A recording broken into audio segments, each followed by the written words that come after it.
Hello, friends, and welcome to episode 27 of Beyond the Verse Star Citizen podcast. I'm your host, Sulyce, and we are calling today's episode Jump Point.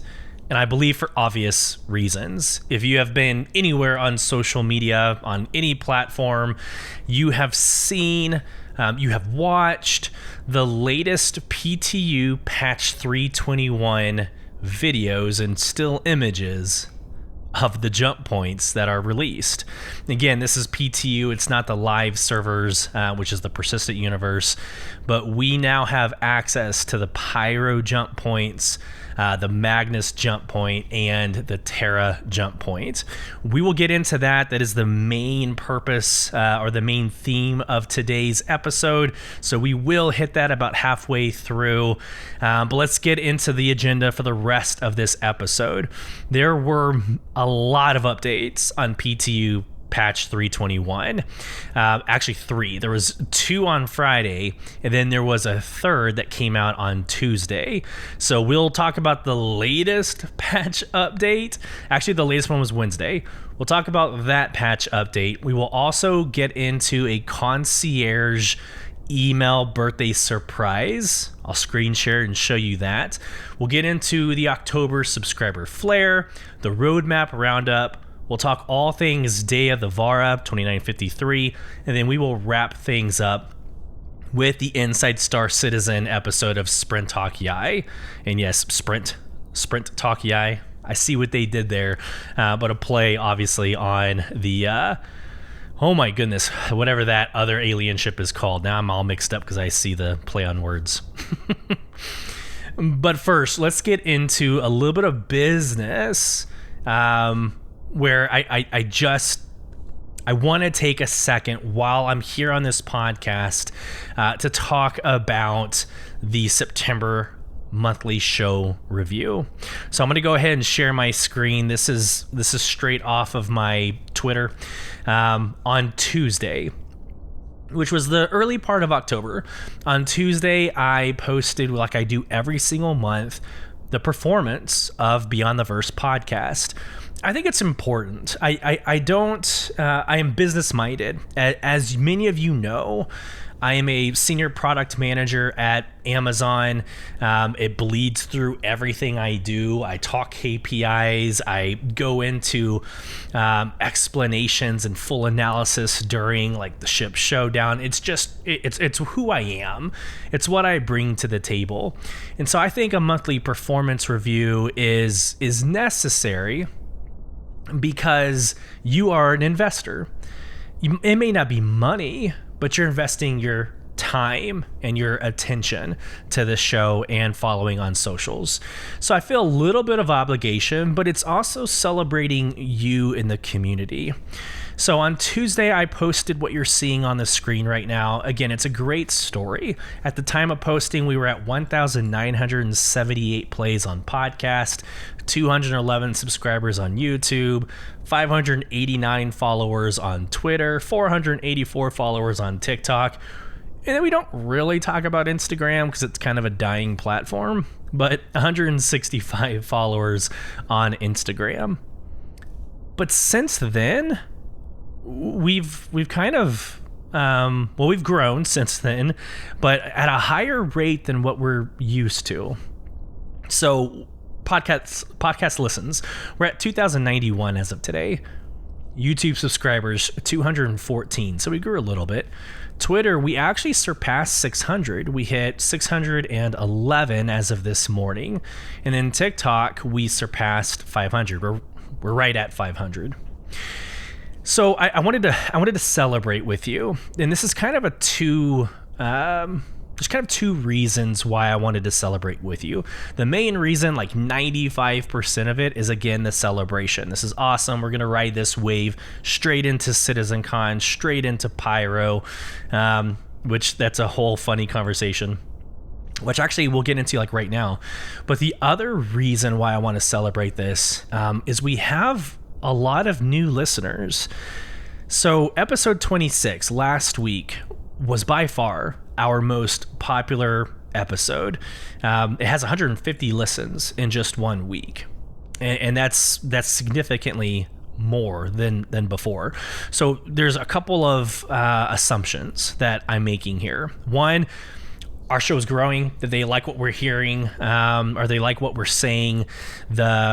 Maybe the culture, the community that we're fostering is one of optimism and positivity, with constructive criticism when it's necessary, of course. But I think a lot of it also has to do with this last week. We have a lot of converts from larger social media content creators that have chosen to take a very negative, pessimistic view on this game. And I'm going to dive into that. Let's go. Join me for a little bit as I go down this rabbit hole. I don't want to give too much clout to the negativity, but let me meet some of these listeners halfway. Beyond the Verse podcast is not and will never be a white knight dying on a hill for CIG, nor will it ever adopt a full pessimism, I hate life, what am I doing as a content creator mentality as well. We believe right in the middle ground is where we and most other content creators should be. And the reason for that is there are obviously critical points in what CIG is producing, and you're supposed to. It is encouraged to have an opinion and voice that opinion on all things social media. That's the purpose of social media. It's one thing, however, to see the game for what it is and hate some of it or most of it and get frustrated of the 11-year alpha. Okay, that's one thing, and it's all fair. We've supported that mentality since day one. But it's another thing to purposefully and deliberately insert your opinion in other people's threads. So this last week happens, patch 321 drops in the PTU, the public test universe, and there's so much content being created about jump points and hints around certain vehicles, and I even reposted. I was like, hey, back in July, we said on this show that we predict we'll see Pyro at the end of the year. We don't really know in what platform. Maybe it's PTU, maybe PU, but we'll see Pyro at the end of the year, maybe a test phase. And we will also get a date release of Squadron 42 during CitizenCon. And so I reposted that sentiment to kind of coalesce or coincide with that mentality. And I stand by that. I do stand by what I said back in July. But I could say, you know what, doubtful. It's never going to happen. Game sucks. CIG has lied to us before. Okay, there's no fun in that. Why would you want to subscribe to that mentality and actively listen to that for an hour? Right? Why would you do it? In my personal opinion, there's a toxic mob mentality that will follow that concept. And it is what it is. It happens. It's not unique to Star Citizen. It happens in most games. But I don't believe that is what is going to drive the latest and the newest followers and listeners of, Star Citizen and this podcast. So I joined the that mentality this past week. I submit things, and man, like the amount of quote unquote copium remarks or the quote unquote hopium remarks blew my mind. They were inserting themselves into these positive, motivational tweets and saying, you don't know what you're talking about. You're too much of a noob. You've only been following the game for 3 years, and I've been following it for 5 years. I know what I'm talking about. You don't. Or quotes and misquotes of roadmap roundups of like, well, this is what they're saying. There's no way this is going to happen because this wasn't mentioned in a certain order at a certain time. I'm not going to belabor this conversation too much longer. It happened. There was a divisive, like polarizing moment this past week. I feel that Beyond the Verse podcast is on the right side of this season. We're on the right side of this season. We're going to be we're going to be optimistic and positive. There you go. We're going to be positive going into CitizenCon. We're going to think that we're going to give, receive the world at CitizenCon, all the free things. We're going to see the Polaris, and we're going to see the Galaxy, and they're going to launch the Javelin. I'm saying this out of kind of tongue in cheek, but we're going to go in very confident, and we're going to have the time of our lives. Yet most of those negative content creators are also going to go to CitizenCon. And to be honest with you, good riddance. If we meet, I'm going to shake your hand as a professional, and hey, we might even kick it off as really good friends. That's cool. But you're going to the same event as thousands and thousands that are actually wanting and enjoying and wanting to dive into the news of this game. You're going to go so you can get information and things to share to disprove and to disrupt what CIG is doing. And I can't respect that. I can't. And some of these content creators have the audacity to get mad at CIG for not including them in their Welcome to CitizenCon, join us in CitizenCon video that was published yesterday. They had the tenacity to come out and get upset about that. Why would CIG support and cultivate and foster a relationship with that kind of content creator? All right. I feel like I went on that conversation longer than I originally wanted to. I'm going to stop there. I think, again, we are on the right side of this season. We're going to go in to Q4 in a very, very positive manner. So here we go. To those converts, to my new listeners, Beyond the Verse podcast will always ride right in the middle. We will critique when it's necessary, but we will always follow up every single critique with evidence and a solution if it is proposed. So many times in the last 26 episodes, we have brought something up, and then Tyler Whitkins or Jake Acapella or Jared Huckabee will come out and say, something addressing it. And so we will repeat it. We'll say, hey, this was just released. This was just announced. And we will continue to do so. That is the right answer as a content creator, in my opinion. Alrighty. Other business, we do have a quote, and I actually didn't even pull this up. I need to go ahead and pull it up real quick. On Spotify, so if you're listening to this podcast, every single episode we drop a Q&A and a poll. And we actually do have a message from our last episode. And again, I'm usually really good at already having this pulled up. So let me go to, what's funny? Yeah, here we go. I was going to just show it on my phone because I know where it is on my phone. All right, let's go to screen share. So on this last episode, episode 26, we talked about the new Blockade Runner. It's the new global event. It's actually replacing the Ninetales Lockdown. And we asked, what are your thoughts on Ninetales Lockdown, and will you miss it once it's gone? We did have one published comment from user Willamar Tex, which, by the way, the amount of badness, the amount of inability that I have to talk in Banu language or Xi'an language is the same challenge I have for reading usernames. So if I ever butcher your username, feel free to light me up on socials. I deserve it. But Willamar Tex said, it's good that they change it. It was most of the time bugged. I am interested.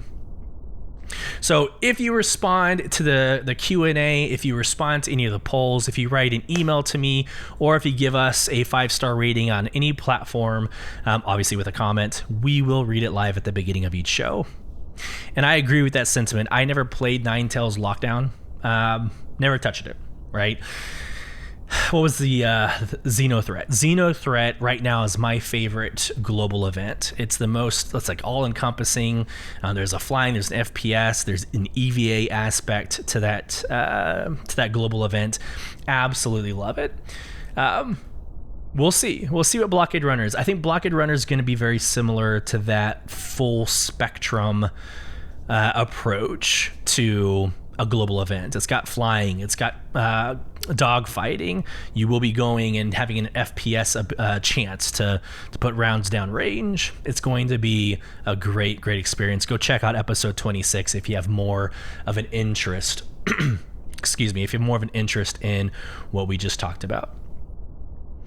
Okay, on October 1st, Concierge members at the what is the ranking before Praetorian? And I don't want to do like a weird flex here. So I am a Praetorian member, and I will never get into the amount of money that it took to get there. Wing Commander. There we go. So Wing Commander Concierge members and up received an email. I'm going to share my screen now. Received an email that sparked a lot of interest. So I'll just read it and I'll kind of explain the subsequent activities or actions that took place afterwards. Here we go. October 1st, 2023. Dear Sulyce, it's that special time of year when we come together to celebrate Star Citizen's birthday and, more importantly, the incredible community that has grown alongside us throughout this remarkable journey. As we draw closer to October 10th, we're excited to kick off the festivities with a glimpse of a legendary birthday gift flying your way. Stay tuned for details. We think you're going to have a blast with this one. Okay. In the image on the screen that you're seeing, and so for those of you on podcast, like right in the middle of the email, it looks like one of those images that you stare at long enough and it turns three-dimensional. Like at first glance, it's just a pattern, but if you like cross your eyes at a certain part of the screen, you know, a three-dimensional image will come into view. So that's not what this is. It's kind of funny. I spent many minutes, trying to do that, trying to look at it and try to get the 3D image to come out. So it's not one of those images. I don't even know what to call it or how to talk about it. But long story short, other content creators were able to decipher that this is the F8C Lightning. And so the F8C Lightning, if you're a Wing Commander, you get this as a flyable ship. Now, it's not flyable. It's still in production, so you can't fly it yet, but it's in your hangar.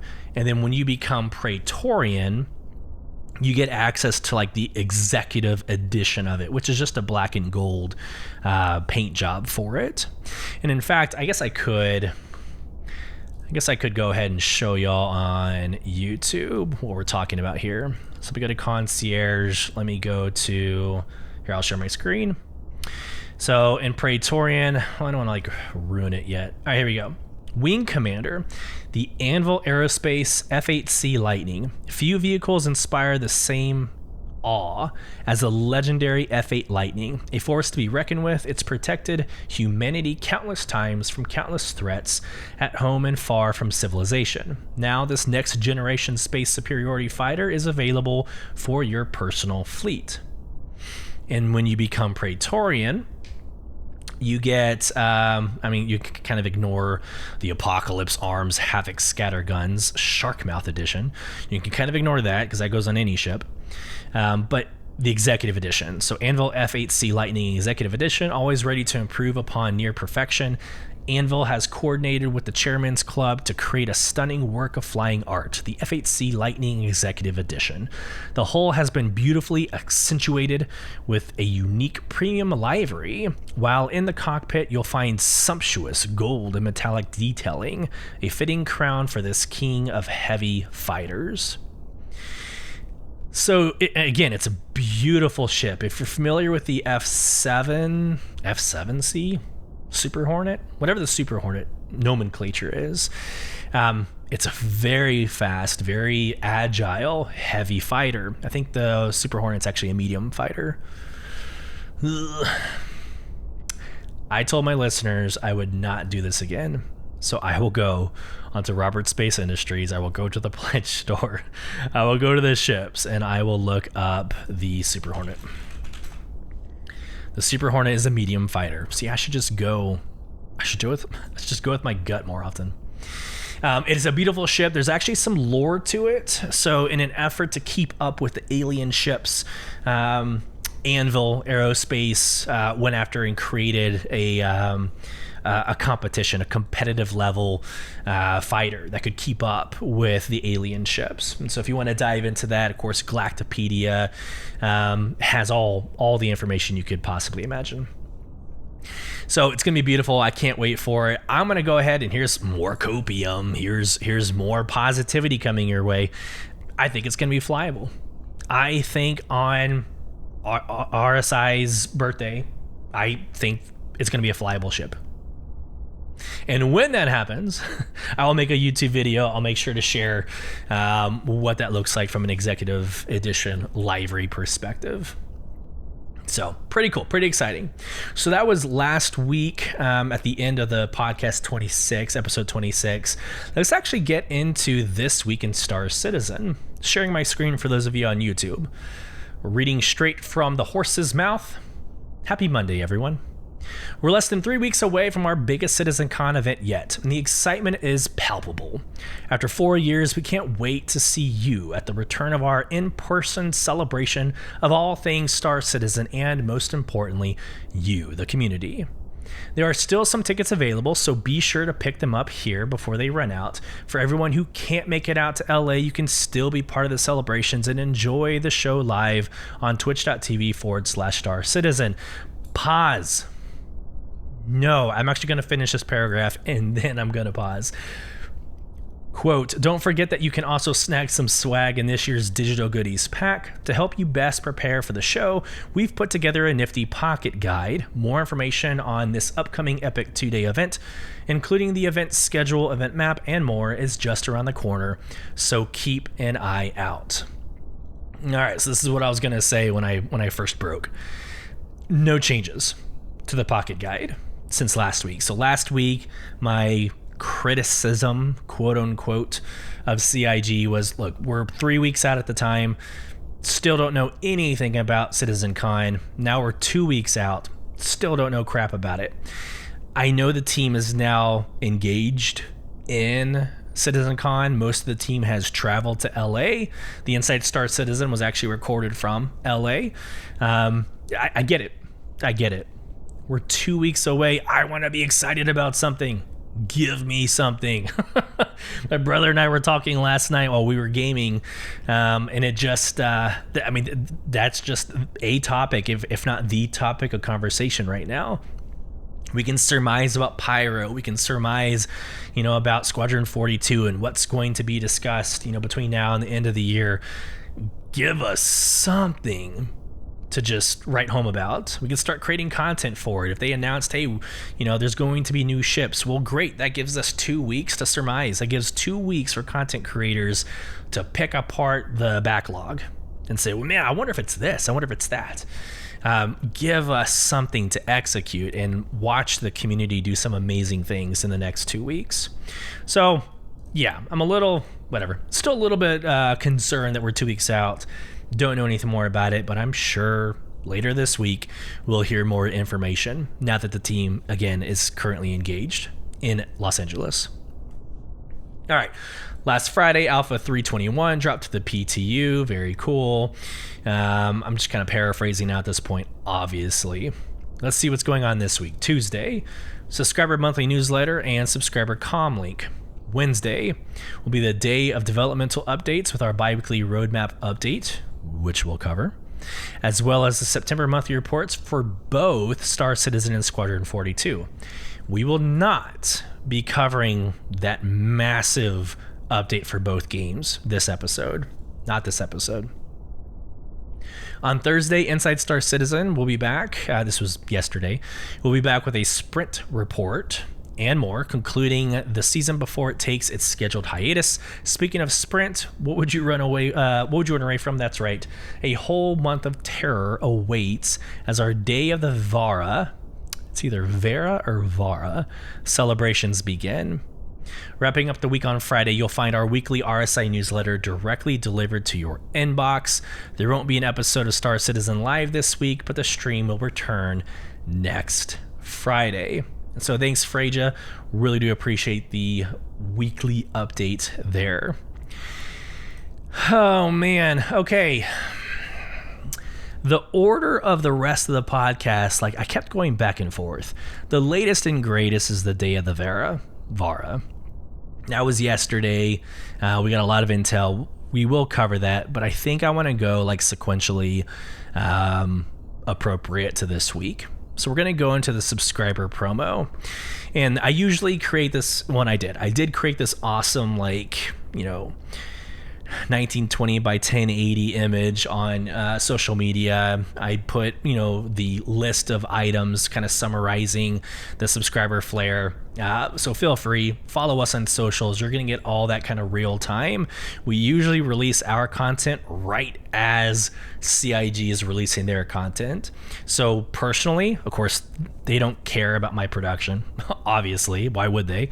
But I always try to create a product either as good, but my bar is performing better. So I try to. Let me know in the comments below or on socials if I'm succeeding or not. But it's like an inner competition that I have. Friendly in a professional way, obviously. They're professionals doing this, and I am a simple content creator doing this. But I loved this month's creation. Go check it out. It's essentially this image that you're seeing on my screen with a bunch of modifications to the foreground and background and some other fun smoke and mirrors. So super exciting. All right, let's go to the article.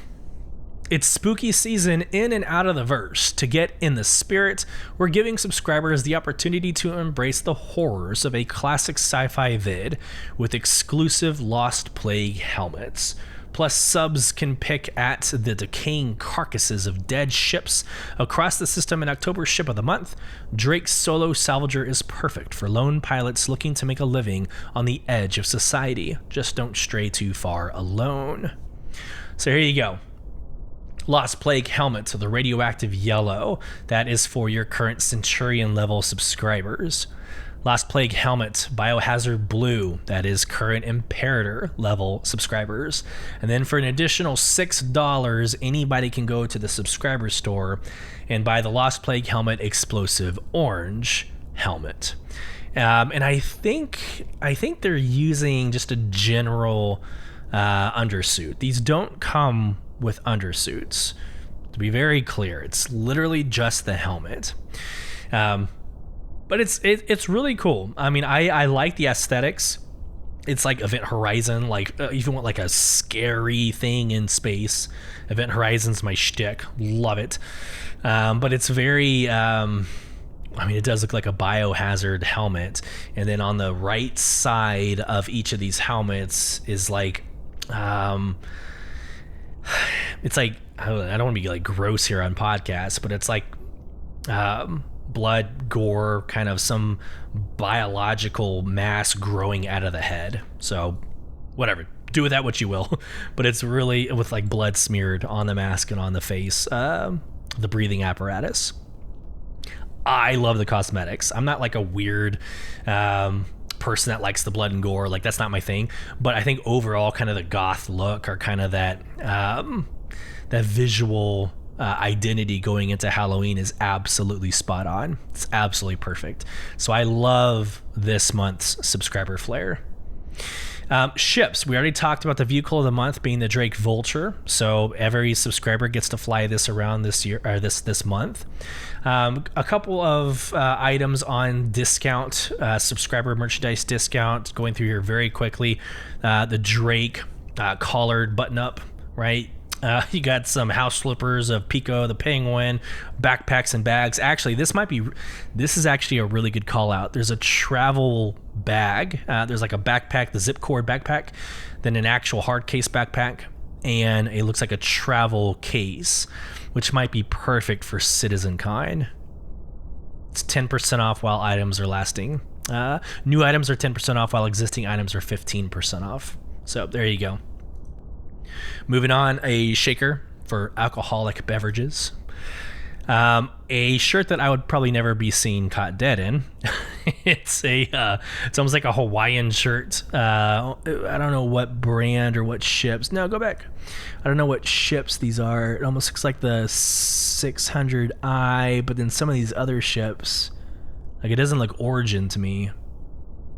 Anyways, it's like a Hawaiian looking shirt. It's blue with a bunch of ships on it. Not my style. And then you got coffee mugs from Origin Jumpworks. Very cool. So there you go. Again, the cosmetics going into Halloween, it's perfect. It's absolutely perfect. This is my time of the year, which, by the way, a little bit of personal aside here.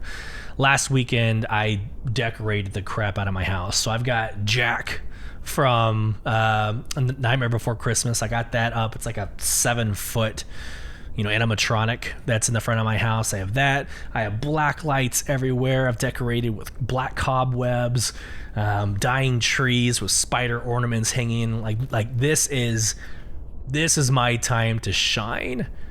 I let myself kind of die from like a holiday perspective when I was in college and of course 12 years in the military.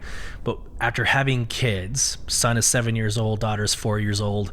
After having kids, I am living vicariously through them and going like balls to the wall with decorations is what I'm trying to do to provide for them. So this is my season. I cannot wait for the rest of this month, straight into Thanksgiving, straight into Christmas, and then my birthday's in January, so it's just nonstop from here on out. Back to Star Citizen. Okay, like I said, there were 3 or 4 updates on the PTU's 321 patch notes. I have pulled the latest, so this is the latest and greatest. I didn't see value in going all the way back to Friday. There was, again, 2 announcements on Friday. I didn't want to go all the way back there. This is as of October 4th, so Wednesday, from Wikipedia, developers from CIG. Here we go. This is important. This actually lays the foundation for the rest of this podcast. Okay, so much information. Alpha Patch 321 has been released to the PTU and is now available to test. Patch should show crapload of numbers. It is strongly recommend that players delete their user, yada yada yada. It's the same verbiage for every single patch update. The audience is for all backers. Database reset? Yes. Right? That's important. Database reset? Yes. Long-term persistence? Enabled. Pledge copy? Enabled.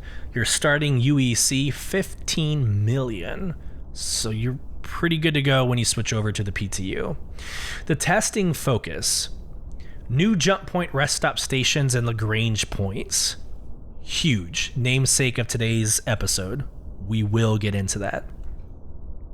New legal-illegal mission, retrieve consignment. Finally, we've been talking about retrieve consignment for the last 4 or 5 episodes. New illegal mission, Korea, steal evidence. Now that is new. I've never seen that up to this point in the roadmap Roundup. Korea, steal evidence. Interesting. I knew there were updates in Arena Commander for security post Korea. I was not aware of a steal evidence. All right, repel raid on Orison, new Crusader platforms, and then updates to the driver remote turret quality of life. I'm not going to get into the known issues, whatever. But here's a really good segue into the Lagrange points. So here we go. Locations: new jump point rest stop stations and Lagrange points. Addition of 3 additional rest stops to Stanton that act as the final stop before entering jump points. Each location is set up similarly to all other Lagrange points and consists of a parent gas cloud, a smaller child gas cloud, a gateway rest stop, and structures leading to the jump point itself. It is important to note that jump points are currently non-functional in 3.21, as Stanton is the only available system at this time and right now. These 3 new stations with jump points that leave the Stanton system are the Pyro Gateway, the Magnus Gateway, and the Terra Gateway. Pause. To kind of bring up the beginning of the podcast, if you're one of those pessimistic, I hate life content creators, here's where you say, oh, they're just copying and pasting pre-existing orbital stations and throwing it into a rendering of clouds. And you're excited about that? Coming back to normal positivity. Hell yes, I'm excited about it. These are absolutely stunning images. And this is a really good segue. We're going to show you a video from one of my really good friends over on social media. We're about to show you something. It's about 2.5 minutes. We're going to be looking at some things and pausing and going through some little bit of reaction. But yes, absolutely. Not only is it additional places and things for me and the organization and friends to go check out and explore and role play, it's also one of the final steps, aesthetically, cosmetically, that needed to be done before you could fly out to Pyro. Everything else is on the back end. Everything else is tech. We can get into all the nonsense coming out in 3.21 that we're not seeing. We don't actually experience as gamers. We can debate that with other content creators who don't have any experience in development. So we can totally debate that. But cosmetically, some of the biggest steps have been made to introduce Pyro. Another example of why let's just take the positive route. Let's just get excited and let's get into the next phase of Star Citizen. So let me fire up this video, and real quick, I want to make sure I get all of their information correct. So here we go. Stand by. Oh, good Lord. I went on to Twitter and I say blowing up. This has been a good week. This has been a really good week. Okay, here we go. Going back to sharing my screen, and we're actually going to go to full screen when we show the video because it is that worth it. So my friend Esper in Space, you can follow them on Twitter at King Esper, and then their YouTube video is /King Esper Comics. Highly recommend you go over to this individual and their show and their YouTube video. We follow each other. Good product, and you're about to see one of their products actually right now. Let's get into it. So this is a video that they created called A Journey to the Nebulas, and I'm just going to play it for those of you on YouTube. And for those of you that are listening on podcast, I will pause periodically and kind of explain what we're looking at. But this is absolutely worth every second that we're about to spend on it because, I mean, it's the future. It's the future of role-playing. It's the future of transportation, simple transit in this game from one system to another. It's going to be insane. So here we go. Let me fire everything up. I'm going to put y'all on complete full screen because, again, I think it's worth it. And let's get into it now.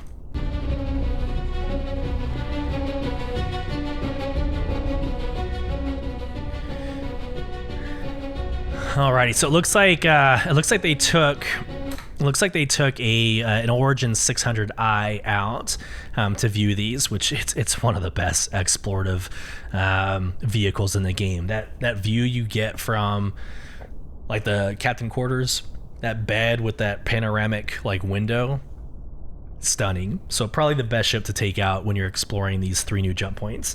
But this first one, jump point Terra, and they even did the due diligence of stating that the system was charted in 2516. So I will always be a fan of the additional lore that gets dropped in these efforts. So thanks for that. But here is the first jump point called Terra. And so as you see, like this is, it's more than just what you heard on the patch notes. You have this parent cloud and a child cloud, but this like triggers my thalassophobia. I even made a tweet about that a couple of days ago. Like, I watch these videos and I see these images of these jump points, and I have like legitimate thalassophobia. Like, if you don't know what that is, it's like it's a phobia for like deep and endless dark spaces, usually oriented with like water, right? So but for me, it's funny because I was part of the dive team in Special Forces. As part of the dive team, like you would think that I would have been able to kick that, yet to this day it still bothers me. But like these images of being around total darkness but seeing this huge mass that you're flying close towards blows my freaking mind. So as you get closer to the jump point, you're starting to see debris and like maybe some broken up asteroid, but you're also seeing the orbital stations. So I'm gonna go back just a couple of seconds here, maybe 10 seconds. So this first orbital station looks like, let me pause it. The first orbital station almost looks like something you would see when flying into Orison, right? So you're coming through Orison, you're seeing the gas cloud, and you see like a bunch of these that are like interconnected around the space station. That's kind of what you're seeing here. So it's an orbital station, it's Everest Harbor, it's, wow, like every time. Seraphim Station, I was going to say Port Olisar. Seraphim Station, like you're seeing these kind of scattered throughout the nebula or the gas cloud. Then as you get closer, you start seeing like advertisements. And again, I'm going to let this play out a little bit more fluidly after I say this comment. But my brother did call out, I don't really understand why there's advertisements and so much dunnage as you get closer to the jump point. And, I told him, and I thought it was a good conversation. I told him, like, this is just like a highway. I think about driving from Austin, Texas to Dallas, Texas. You take a thoroughfare, right? I-35, which, oh, good Lord. I would rather not, but I-35 all the way to Dallas. But you see gas stations, right? You see gas stations and like checkpoints, but you see billboards all over the place, and it's because you're going in transit, and that's the way, marketing happens while you're driving. Well, why would that not be the case in space 900 years into the future? I don't know. It's a good conversation. It's a good debate, but you're going to see a lot of marketing assets going into these jump points. Let's continue the video. And again, for my podcast listeners, feel free to watch this over on YouTube. I might stay quiet for the next couple of minutes just so we can get through some of the the cosmetics here.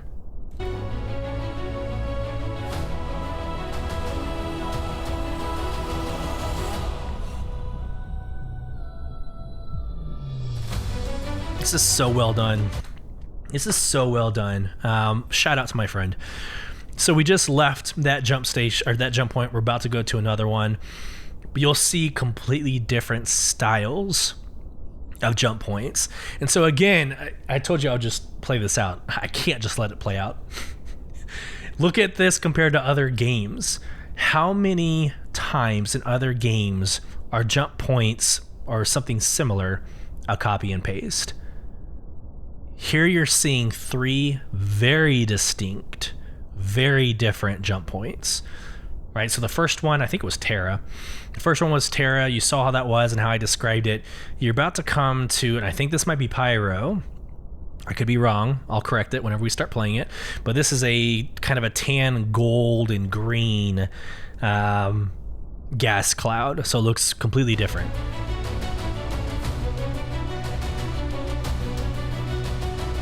not Magnus. So it's the Magnus jump point, charted in 2499. So this looks like a circular swirl of browns and blues and greens, with like the center of it being like what triggers my thalassophobia. It's absolutely stunning. So then it almost looks like lightning is happening. It's like lightning is happening in the cloud, but then through the cloud you're seeing a little bit of the orbital station. There's the asteroid dunnage or debris.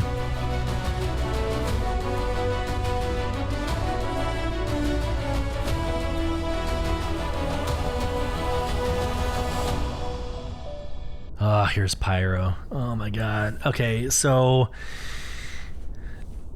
that was so again, thank you for that. That was a very quick glimpse into that jump point, but here is jump point Pyro.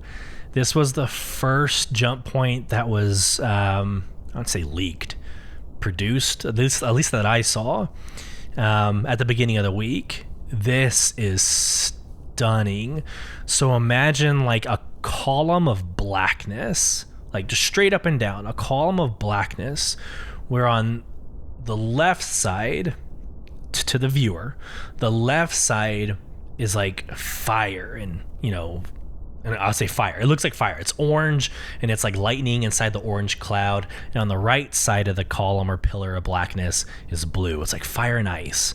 So you have this diptych or a dichotomy of like orange and blue, and you're gonna see it kind of mirroring. Like I thought angelic. Like the way I describe this is like angelic. It almost looks like, wings sprouting from underneath the pillar and on top of the pillar. This is absolutely stunning.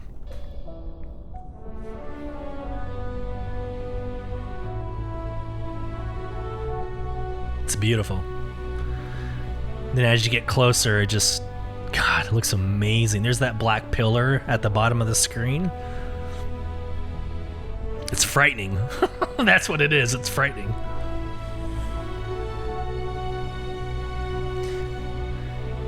And in fact, I think this is the image that I tweeted that triggered my thalassophobia. So the chain of orbital station and I guess like the actual jump point itself is like literally in blackness. There's like no stars around it. It's just blackness. Ugh.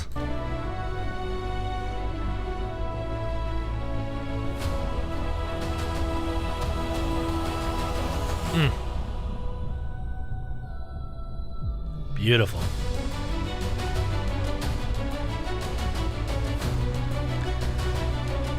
So it looks like most of the jump points, or all three jump points, are kind of similar in the way that it's like the orbital station. Well, it's the destroyed asteroid. Let me pause it real quick. It's like the destroyed asteroid you got to fly through. It's like other Lagrange sites.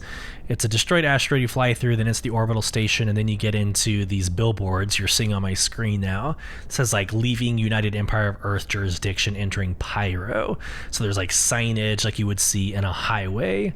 So again, I think it's very well done. They could have made this super transactional, but this is an experience to go from one system to another.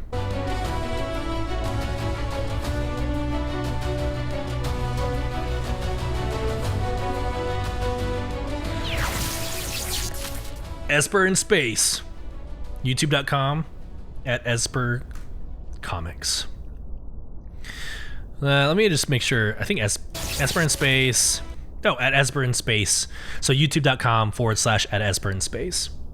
If I ever use your content, I will make sure, I will obsess over making sure that I have the right information. You deserve it. As the content creator I'm taking from, you deserve the citation. All right. Man, that video, seeing the jump points, like that's reason enough to get exciting, or to get excited. Okay, let's forget that Pyro might not come out before Christmas. Okay, fine. I just want to get in the PTU for the first time ever. I usually am anti-PTU, an alpha for an alpha. I'm usually against it. I would consider getting into the PTU if I didn't think 321 was right around the corner to come into the PU. Love it. So there we go. There's your kind of long Alpha 321 patch updates. That's a good segue into the roadmap roundup. And then we'll get into the Day of the Vara, and then we will finish up with Inside Star Citizen. So roadmap roundup, here we go. I usually skip all the narrative. Feel free to go in and read the narrative yourself, but here we go. Alpha 321, we're talking new Crusader platforms, adding 3 new points of interest in Crusader's atmosphere, providing new locations for missions and loot. New missions, retrieve consignment. A new mission type where players are tasked with locating critical items in consignment lists, then safely extracting them. New missions, steal evidence, and they even call out this is a new addition. So new mission, steal evidence. A criminal mission type where players are tasked with infiltrating security post Korea and stealing files from Crusader security for a hefty payout. Sounds like fun for me. Crusader A1 Spirit, we already knew that was coming, but building, balancing, and implementing Crusader Industries Light Bomber, the A1 Spirit, into the game. And so, because of the push for 321, they've changed the nomenclature for the 320.x items. So everything that we've been discussing that was like future 320 is now moved into the 321.x. So you're going to hear a lot of repeats that were in 320x. Now it's 321x. So here we go. All right, I referenced it a couple minutes ago, but the tech on the back end that's required to make Pyro happen, like 4.0 happen, one of the last tech advances is coming in 321x. It's the replication layer update. I'm going to read this verbatim. It's important because it leads into server meshing. Replication layer update. Over the course of the 321 patch cycle, the replication layer will be moved off of the game servers and set up as its own standalone service. In the short term, this allows for greater server recovery in the event of a crash. This is also a critical next step towards server meshing. Our current goal is release Alpha 321.0 ahead of launching the preview channel with the replication layer update. Once this preview channel comes online, it will run in parallel to our live servers. Once we feel the replication layer work is reliable, we'll migrate it over to the live servers in a 321.x patch. You can expect to learn more about the preview channel and its critical role in bringing new technologies online soon. Long story short, and I'm making this very simple on purpose. I'm not going to pretend like I work at CIG. I'm not going to pretend like I know the ins and outs of everything. But what I can do is relate it to other gaming industry terminology. So level of detail. When you talk about a game rendering, you're walking in Star Citizen and you see a mountain extremely far away. Does it need to be rendered? How much rendering does it need?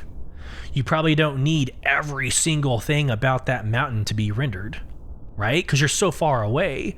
As you get closer to the mountain, the level of detail will start to become rendered. So that's when you have LOD0, LOD1, LOD2. These are levels of detail that is needed for rendering. Think of it in the same way. Replication layer, preview channel, it's almost as if it's saving like the instance for a player in that kind of smaller cloud, right? So you don't have to save the entire server across 45 freaking planets. Like that doesn't necessarily need to happen. So in terms of a crash, what they're saying is they're centralizing, they're focusing these layers, replication layers, to be able to do more with less. I'm going to stop there. I'm sure a developer is more than welcome to come on the show and explain better. I welcome it. But I think that's a good way of kind of thinking about a very complex technology. Moving on, vehicle tractor beams. Implementing tractor beams attached to ships, either remote operated or a turret-like attachment. This allows players to move and tow bigger objects, including other ships. Tumbril Storm. Building, implementing, and balancing Tumbril's light tank, the Storm, as a game-ready vehicle. Crusader C1 Spirit. Building, balancing, and implementing Crusader Industries' small multi-crew cargo ship, the C1 Spirit, into the game. And the Argo SRV Tugboat. Building, implementing, and balancing Argo's Tugboat, the SRV, as a game-ready vehicle. Obviously, you need vehicle tractor beams in order for the Argo SRV to be relevant, so those had to happen simultaneously. So there you go. Roadmap Roundup, I think there's some really awesome things here. It does pave the way on a back-end technological aspect, but we're also getting some pretty cool stuff. The vehicle tractor beams. One of the ships that I keep forgetting has a tractor beam is the Origin 315 Papa. Like, I keep forgetting that it has a tractor beam on it. How cool is that? But like the idea of implementing and enhancing that experience from like a larger perspective than just your handheld tractor beam. Looking forward to it. Let's go. I think we're really over time here, so we're gonna get into Day of the Vera, and we will get into Inside Star Citizen and wrap it up. Here we go. I love, like I said earlier in the podcast, all things Halloween. So Day of the Vara is right up my alley. I absolutely love this. Let's get into the lore. I'm sharing my screen for those of you on YouTube. Here's the lore. What the hell happened to the Vara? It was early in the morning on October 27th, 2557, when communication between the Red Ore system and an exploration vessel called the Vara mysteriously stopped. Mere hours after the ship's captain, Tisiphone, good lord, Tisiphone Heptane had sent her initial impressions of ominous ruined alien cities in the then recently discovered Hades system. Search and rescue teams dispatched the next day, along with countless expeditions since, failed to locate any wreckage or remains of the Vara until now.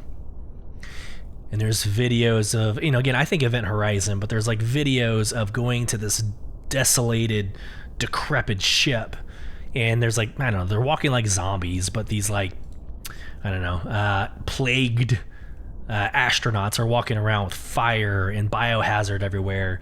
It just has that ambience. So here's another image. Could these chilling images actually be from the last transmission of the doomed Vara? What unimaginable horrors did the crew encounter in the Hades system? Phantoms of the past. The haunting legacy of this phantom ship lives on today, in public festivals, adorned with black and green decorations, and in private gatherings to honor the dead.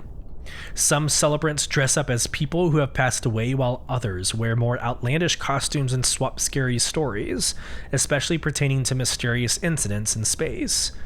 Join us as we revel in the thrills, chills, and malevolent, good lord, mystery of the season. Don't be scared now. We didn't mean to frighten you prematurely. So there's the lore. I'm going to stop there. So, yeah, nothing's more terrifying than all of this happening in space. Oh, man. Again, thalassophobia. It'd be like if any of this happened like in submarines down in the ocean. Same concept in my mind. So here's what you can expect from the Day of the Vara. And I keep going back between Vera and Vara. I got to pick one and stay with it. Here we go. Updates to Arena Commander. So Arena Commander has some overlays or a theme that's been added. That's it makes the enemy skeletons. So it's literally called Them Bones. Skeletons invade Arena Commander. Femur? I barely know her. From October 19th until November 2nd, Arena Commander's Gun Rush mode gets totally spooky and super scary, as all the player models have been replaced with terrifying skellies. Got a bone to pick? Log in and sternum if you got them. All right, a gruesome twosome. So we have the ghoulish green paint scheme. We're adding two ships, the Corsair and the Cutter. Now I have the ghoulish green. So absolutely beautiful. It's like a metallic green, so obviously reflective, and it looks great up in space. you can now loot boxes to get scary helmets. So, and if you get all 9, you get a badge. It's really cool. And I don't know why I do that. Let me just read the article. Tricks and treats. Find scary surprises all over Stanton. Until November 1st, players have the chance to get the jolt of their lives when opening loot containers across Stanton. Find the coveted Vandal Hill Horror and Fieldsbury Dark Bear helmets and add them to your creepy collection. If you survive the shock that is. What's more, players who manage to secure all 9 horrific helmets, including both versions of the Neville lot and all 6 Dark Bear variants, will also earn a super scary Spectrum badge. You can find those, I have intel, you can find those in red boxes and white boxes on mining facilities and places around Stanton. All right, 2 community contests. There's a community contest for carving a pumpkin, and there's a community contest for creating a 60-second video that's celebrating the Day of the Vara. Paraphrased, obviously. Okay, now we've got, this is Venomous Vessels. I actually don't know the background of like how they select these 9 vehicles, but the Day of the Vara 9 vehicles are the Buccaneer, the Caterpillar, Corsair, Cutlass Black, the Cutter, the Dragonfly Black, the Herald, which is going to be big in data running, the Mule, and the Vulture. And then limited time paints, the group of paints, I think it's 8. 1, 2, 3, 4, 5, 6, 7, 8. Yes. So the 8 ships, let me open it up and count. 1, 2, 3, 4. Good Lord. 1, 2, 3, 4, 5, 6, 7, 8, 9. See, that's why I open it up and do this. 9 paints is $42.25. So there you go. So that's the pack. Or you could go through each individual of the 9 ships and buy. Some are $5, some are $11. I think the most expensive one I saw was like, I guess 11. Cheapest one's 5, most expensive one is 11. And then you can actually go in and purchase limited time extras. It looks like there's a couple starter packs. There's a concierge pack for, I guess, the 9 ships. If you want to get all 9 ships as actual ships. And then you got the helmets that you can buy as a group or individually. So, again, one of my favorite times of the year. I went ahead and bought the Fieldsbury Dark Bear helmets. Will I ever use them? I don't know. If I'm role playing or if I'm taking screenshots or videos for content, maybe. But these things are huge. These bear helmets are like, I don't know. They're bigger than your shoulders, or they're wider than your shoulders. So to give you kind of a visual image if you're on podcast.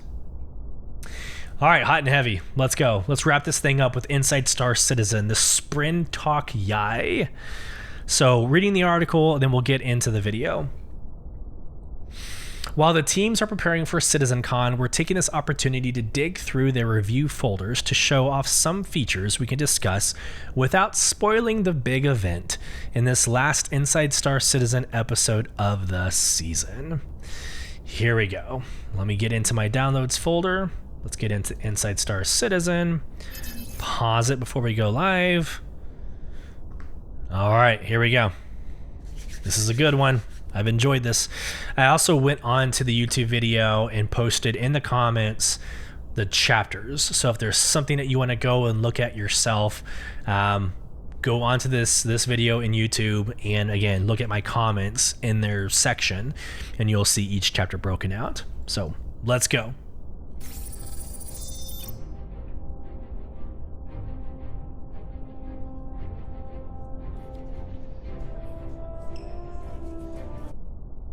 This is going to audibly sound a little strange for those of y'all on podcast because, again, a reminder, they're in LA.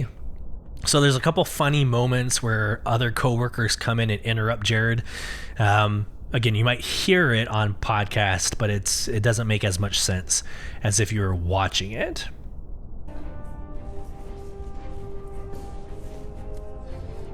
So yeah, I'm back in LA.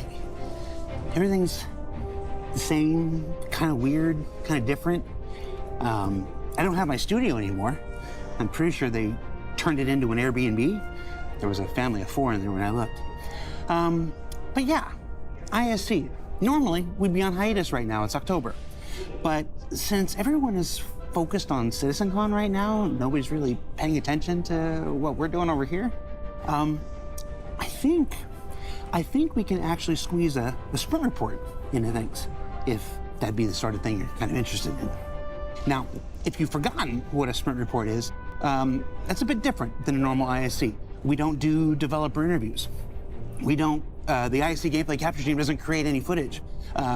We literally, and when I say we, I mean me, we dig into the development review folders that are, internal, that are just meant to kind of update everybody internally on where they are on something, and we pull those and present them to you, with me telling you, giving you a little context about what you're looking at. It's not in 4K. It's not professionally created. Nobody, when they made this stuff, thought it would ever be seen publicly, but it's as true and as honest and as behind the scenes an update as we ever do. So yeah, without further ado, let's do Sprint Report, pre-CitizenCon edition, the stuff we can talk about that isn't going to spoil the big events in 2 weeks. So let's start things off with a look at continuing work on the ship trespass system. Now, ship trespass. So those of you listening on podcast, a warning pops up that says, quote, "Warning, private property, enter at own risk." Is the seemingly simple system that will dramatically affect PvP in the verse by correctly determining and setting hostility for uninvited guests. What you're seeing here is one player boarding a ship that is not their own, and of course receiving a warning indicating they're unlawfully entering the ship. This makes them hostile, as well as fair game for anyone else on board to attack without gaining a crime stat of their own, while the intruder will become big crime statted the very moment hostilities break out. Go where you're not supposed to be and risk the consequences. And yes, this also accounts for you as the ship owner following the intruder back to their ship, where you'll be able to hunt them without fear of getting a crime stat yourself. Which that was news to me. I didn't realize that you could do that. So just to repeat what Jared just said. You can follow. So if somebody comes into your ship, it receives a crime stat, you can attack them without getting a crime stat. You can also follow them onto their ship, but not receive a crime stat yourself. That's going to be interesting to see come to fruition. Like, it sounds like a lot of parts in that process could break. Like, it could get confused. Like, I see a lot of people going onto other people's ships and getting a crime stat. Anyways, but we'll see. But yes, that is a very cool concept, one that I had not heard of before this Inside Star Citizen. And you also may notice that the ship owner gets no notification at all. For intruders, your presence is no longer spoiled by automatically joining a comms channel. If the owner of this test doesn't see you, they won't have any indication you're there, at least until scanners and some such come into play later down the line. And as you can see, ship trespass also extends to vehicles and ships as well. So don't go docking somewhere without asking for permission first. Meanwhile, the EU Landing Zone 2 team is continuing their work on extending the new player experience to New Babbage with some new navigational signage you can see here. A lot of news there. Yes, please, because if you go to New Babbage, there is signage that is crooked. I'm not the first to notice, I promise you. But yeah, there needs to be an overhauling of the airport signage, is what that's called. The airport signage, and the signage that's on the walls. So in this little screen grab that I have right here, top left hanging from the ceiling, that's called airport signage. But the signage on the right on the wall, that's what you find crooked throughout New Babbage. It's crazy. As well as adding a few new shops along the critical path to facilitate a better first experience for players, like this Kelto you can see here. Kelto! Kelto! I blame Board Gamer for this. And the EU PU team has made some changes to beams, tractor, and salvage alike that will now allow for independent operation on vehicles like the Vulture you see here. This will allow users to mix and match tractor and salvage beams for simultaneous yet independent control via dual sticks or gamepad and provide for more dynamic use cases as resource gathering systems continue to develop.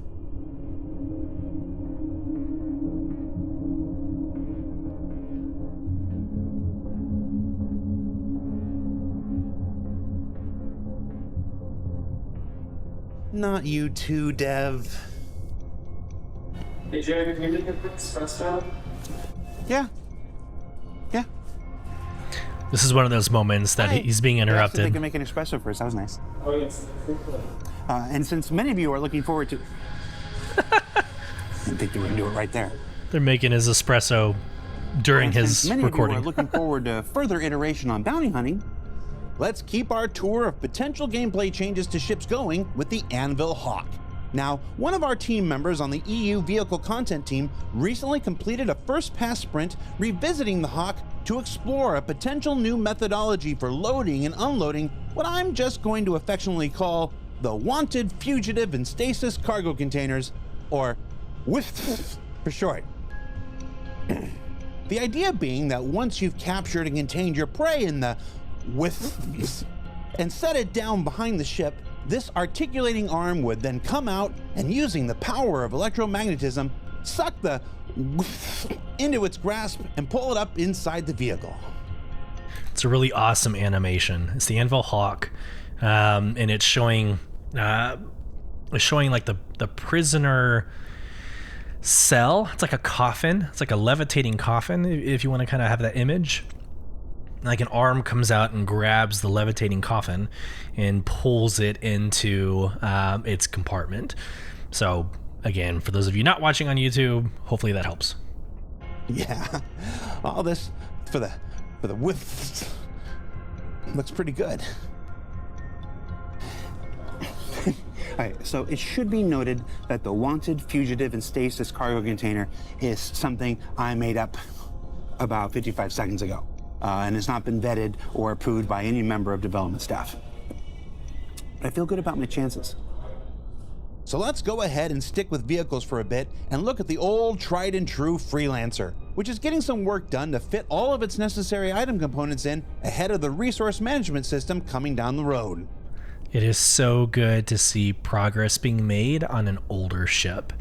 So you've got like the MISC Hull A, the C, You've got like MISC has its updated interiors, but the MISC Freelancer still looks, I mean, it looks decrepit. It looks horrible relative to its newer ships. So I love the fact that they're going to a dinosaur of a spaceship and making it look better. Meanwhile, Elwyn in our North America vehicle... Yes, okay. I'm so excited for this. The next ship is the X1, the Origin X1.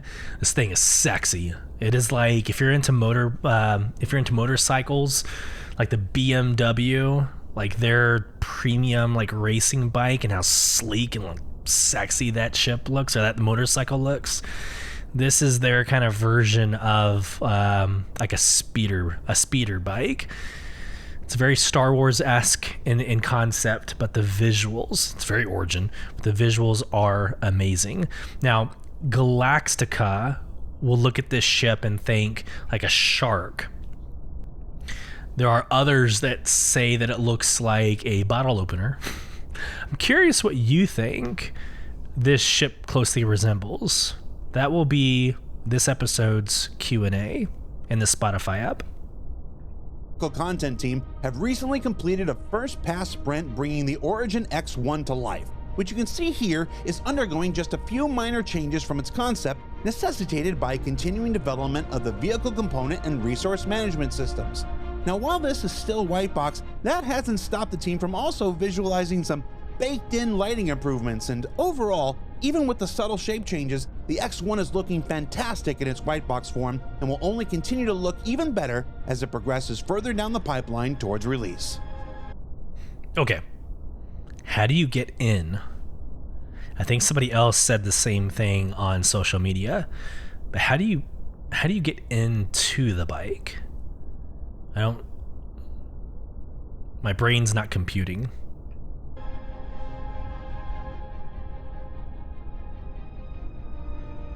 We've also got a brief look inside the white box progress of the RSI Apollo Medevac, which is currently in production. This looks so good. So it's doing a rendering or a rotational outside view of the Apollo. So it's the white box, so you're seeing literally the white. And as it goes into the ship, you're going down into the corridor. Well, actually, that was an optical illusion. You're actually going through the corridor, but it looks really good. Again, this is a medical evacuation medevac ship, but it looks, first off, it's larger than I thought it was going to be, but it looks like a really well done layout. And honestly, it looks like it could be like a clinic. It actually looks like a medevac type building or infrastructure. And I still think the Apollo exterior looks too damn cool to be a space ambulance. John, Ben, I'm gonna need a fighter or a smuggler variant of the Apollo. And no, if you're thinking that's a hint or anything, it's not. It's just me abusing my platform and position to make a personal request. Let's talk about the Santok Yai. We haven't talked about the Santok Yai in a while. You can see here the alien material work continues to iterate as members of the NAVC continue to develop the resources our Xi'an friends would likely use to build their ships from. Guys, this looks so good. I'm gonna let Jared say it for everybody, but like the details. But this has come around so much. The alien ships have so much potential. In its current state, I am not a fan of the alien ships, but there has been like YouTube videos from Star Citizen. There has been YouTube videos showing like the next iteration of alien ships and what the blade is going to look like in the next phase. The glaive, some of these other ships, they're going to have a more sinister, dark, aggressive look. This has well, again, I don't want to ruin the next couple of seconds, but it just has a very like carbon fiber look to it. Through the use of a variety of material maps, they're hoping to land on what's essentially an alien version of carbon fiber, which should add lots of nice detail to the exterior and then add a pearlescent finish that'll really make it shine in the light. So good. The color scheme reminds me of the latest videos on the Bonding Merchantman. So gold and greens and grays. We've also got a quick look at the back of the wings. I didn't really care so much about like the wings, but the engine compartments, And then let's take a look thrusters at the look really cockpit, good. which you might remember from our Alien Week update has been a bit of a challenge to get right, wanting of course to give it that alien uniqueness while still being usable by the hands of humans and Zero State alike. It looks good. Almost like the Misk Fury. It's like a round While ball. we're talking about the Santok Yai, did you know that we have an entire team dedicated to branding over in the Montreal studio? We've rarely touched on it, but Nick Forden and his team over there are dedicated to developing the individual visual identities of Star Citizen's several hundred internal persistent universe brands, including this look at the brand document of Apoa, maker of the Santok Yai we just looked at. Really tied that together. Now, some folks might write branding off as simply marketing, but the work of this team has been essential to recent improvements to Hurston and Area 18 and New Babbage you just saw, allowing artists and designers alike to create consistent and immersive identities for each location. And as this work extends to nearly every aspect of the verse, it'll continue to help define and refine all visual elements you'll encounter as citizens making your way through Stanton, Pyro, and beyond.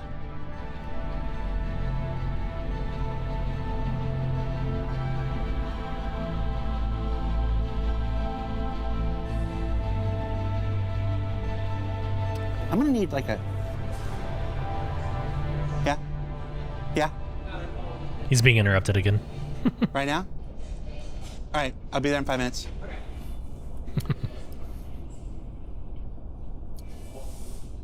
All right, so I gotta go do this thing, but Chad is right here, so I'm gonna let Chad explain this new improvement that's coming to the cargo system in Alpha 321. Take it away, Chad.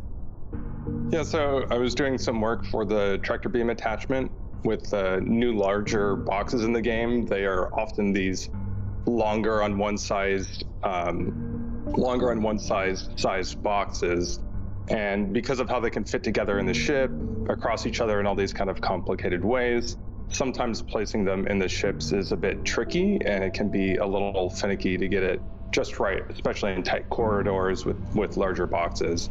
And so I was adding some new functionality into the system so that whenever you're placing them around, if the direct placement underneath the attachment doesn't work, there's some fallback logic that'll look nearby where the placement is to try to find a good placement for the box, so that it makes it essentially more forgiving whenever you're using the tractor beam. In the ships with these larger boxes, you can place it such that maybe it's just a little bit off the thing that would work, and instead of just not giving you anything as far as like placing it, it'll give you another fallback option. And all that really means is that it is a little bit easier and quicker and more intuitive just to drag things around in the ships and get things together. Just a little bit. This is going to be a life changer, dude. Yeah, this is what killed me on, just this whole packing system and this tractor beam stuff. This is like, I nearly died on the Hull C getting it in, because it is incredibly sophisticated code for this stuff. It's like, I literally read a PhD thesis on packing algorithms implemented, which is really fun. It's just the time scale that suddenly I had to operate under because of circumstances out of my control made it very intense, but it is very cool, like the stuff that I was doing it. So I'm excited about it. And we're hopeful this goes into 321. This functionality, yeah. So yeah, that's a sprint report. Hope you liked it. I'm going to disappear now. We'll be back in about 2 weeks for CitizenCon, then a 2-day event on October 21st and 22nd, emanating from the Los Angeles Convention Center. Until then, be sure you check out Alpha 321, which is currently on the PTU, available for testing. I haven't seen a whole lot of it because I've been traveling, but there are a lot of people really jumping at the chance to point out some new things that weren't in the patch notes. For Inside Star Citizen, I'm Jared Huckabee. Thanks for letting us share the process of game development with you, and we'll see you in about 2 weeks in CitizenCon. Make sure I come off mute this time. Last episode, I forgot to come off mute and had the voiceover. Yeah, man, it was a great Inside Star Citizen for what it was. Again, when you're deployed, when you're mobile, and you're like on the road, it's really hard to do some of these things. I remember back when I was DMing for the Natural Ones D&D, I remember going on work trips and doing it from a hotel, right? Like running a virtual session in Dungeons and Dragons is very difficult to do on the road. I'm 100% sure that Jared had to overcome some barriers to get that out, and so I appreciate that. That was the last Inside Star Citizen before CitizenCon. Just to repeat that piece. So next week there won't be an ISC to go through, so probably a shorter episode next week. But next week will also be like the last episode of Beyond the Verse Star Citizen before CitizenCon. Maybe I might actually throw something together the Thursday before. Who knows? We'll see if I'm feeling spicy enough to get something set up. Maybe some other content creators, like a pre-CitizenCon like party. Damn. See, that's what happens. I ideate, and I'm like, damn, now I gotta like schedule it, make it happen. All right, anyways, thank you listeners, thank you viewers, my friends, my family, thank you so much for joining me on episode 27, Jump Point of Beyond the Verse Star Citizen podcast. If you'd like to get more involved, you can follow us on all socials, all platforms at BTV_cast. You can become part of the conversation by emailing us at contact@beyondtheversehq.com, or you can respond to the comments in the YouTube video. On Spotify, the podcast app, you can respond to the Q&A questions and the poll selections as well. And any 5-star review on any podcasting platform will also get read on this podcast. I hope this finds everybody well. I really do appreciate the last hour or so we spent together, the last 26 episodes, and what we're going to be seeing in Q4. Safe travels as you traverse beyond the verse. Take care, everybody.